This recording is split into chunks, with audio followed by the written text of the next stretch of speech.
Gale Sayers, magic in motion. Teammates admired and respected him. If you wish to see perfection, you had best get a hold of a film of Gale Sayers.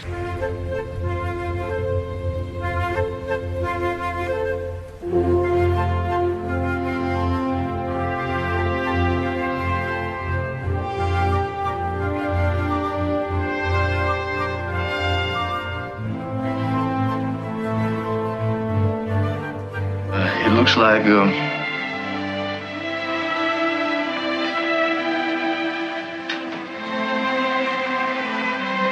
might never play football again. Or for a long time.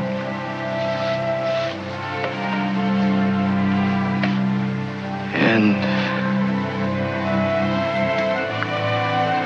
I think we should dedicate ourselves to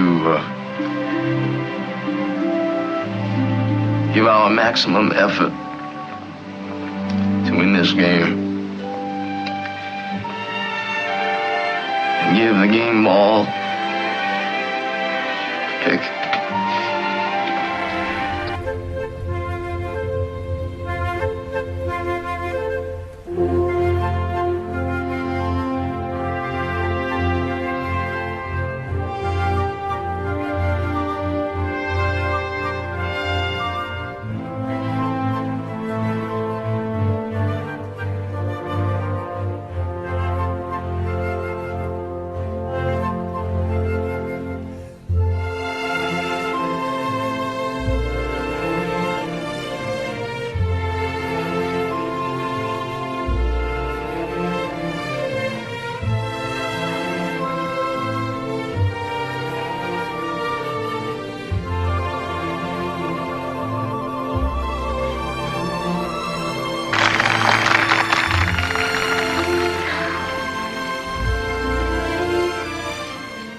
I'd like to say a few words about a guy I know, a friend of mine.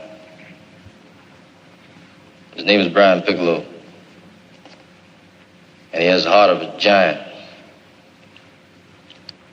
And that rare form of courage which allows him to kid himself and his opponent. Cancer. He has a mental attitude which makes me proud to have a friend who spells out courage 24 hours a day, every day of his life.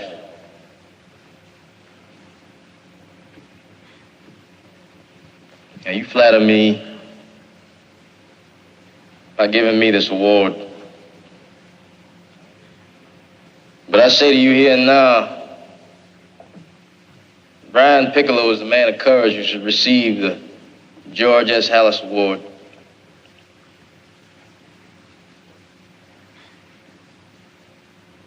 It's mine tonight,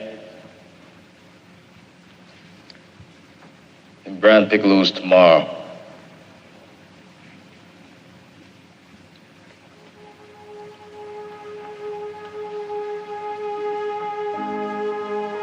I love Brian Piccolo, and I'd like all of you to love him too. And tonight, hit your knees.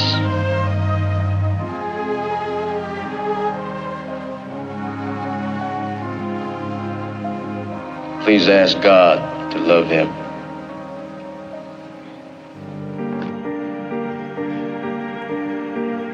First day that my father was on the job, Brian Piccolo came to my father and said, "Don't worry, Big Ed, I'll square you away with the players." And Brian did that, and he became a son of my parents. Brian and Joy and Ed and Virginia became very close. And then when Brian got sick, my dad really took over oversight of his treatment at Sloan Kettering Hospital in New York and making sure that Joy and their girls were taken care of. I was saying to God, the world needs people like Brian. Why is this happening? But you look at all the good that's happened since then and realize a great deal of money has been raised in his name. We're still having the Bears Care Gala to raise money for cancer research. And we're talking about millions of dollars, which he never could have imagined in his lifetime. It just shows me how much they care. And there have been times when I thought, well, maybe we needed to go away. And it's been just a beautiful tribute. And so much has happened because of it. You know, I'm grateful. I really am.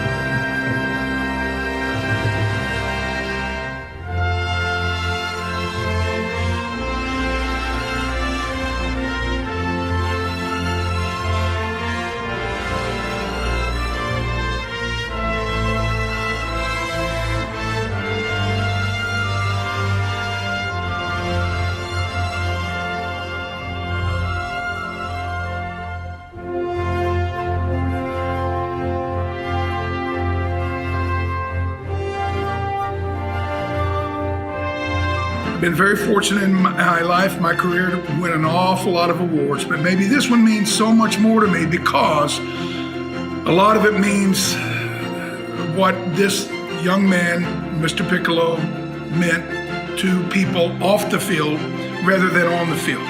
And it is one of the true great honors of my life. Just give me 18 inches of daylight, that's all I need. Born in Wichita, Kansas, but raised in Omaha, Nebraska, Gail Eugene Sayers was one of 3 sons raised by Roger Winfield Sayers and Bernice Ross.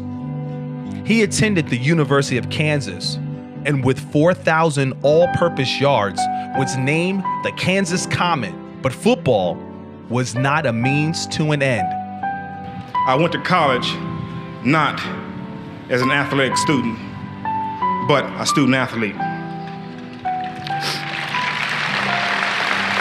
He was selected by the Chicago Bears as the 4th overall pick in the 1965 draft by owner, GM, and head coach Papa Bear. And I want to give a special thanks to George Halas.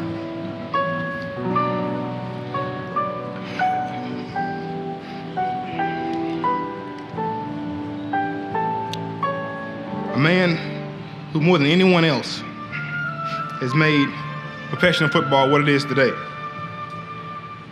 There's not much you can say about someone who's become a legend in his own lifetime, but I want to try.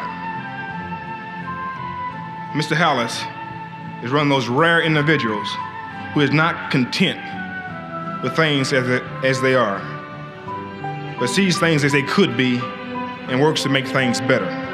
As a rookie, he exploded with an NFL record 22 touchdowns, capped off in December on a muddy Wrigley Field with 6 touchdowns. When he ran, it was like watching one person turn into 2 people. In 1965, the Kansas Comet had the 49ers seeing double when he blazed across a rain-soaked Wrigley Field, scoring 6 touchdowns to tie the NFL single-game record. Give me 18 inches of daylight. That's all I need. I never went on a practice field and worked on faking left, going right, or turning around, that type of thing. Many times there'd be a fella coming from my blind side, and no way I could see him, but I could feel it. There's times that I would make a move, and I couldn't explain it, but you know, it's a God-given instinct to do things like that.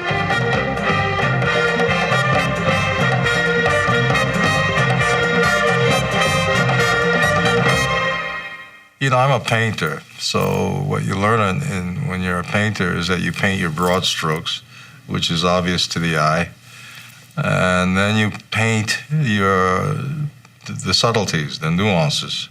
That's where the story is being told. That's what draws people in. That's what makes people pay attention. Gale, he had a natural subtlety in the way he performed on a football field. You couldn't take your eyes off of him. You don't see that all the time. I mean, it's unusual. Brilliant but fleeting, Sayers' career lasted just 68 games. In his fourth season, he tore several ligaments in his right knee and was never the same runner again. However, like Williams' performance in Brian's song, Sayers' work still resonates. Watching him run was one of the most beautiful, special experiences I've ever had in my life. That's indelible greatness.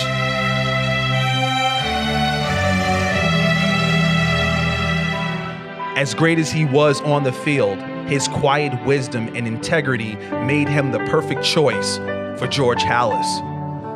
Halas chose Gale to become the first African-American ever in the NFL history to room with a white player in 1967, Brian Piccolo. They were completely opposites who found themselves to be best friends through football. A true story that captured America's ideal of coming together in Brian's song. They became great friends, and it was Gale at Brian's bedside when he tragically passed away before the season started, a sober part of life's journey. Reaching this point, however, is not as important as striving to get here. This is true in all professions, in all life's activities. There are doctors, lawyers, school teachers, plumbers, all who strive to do the very best to their abilities. We hear a lot today about how the American people have lost their dedication to excellence. I don't believe that is true.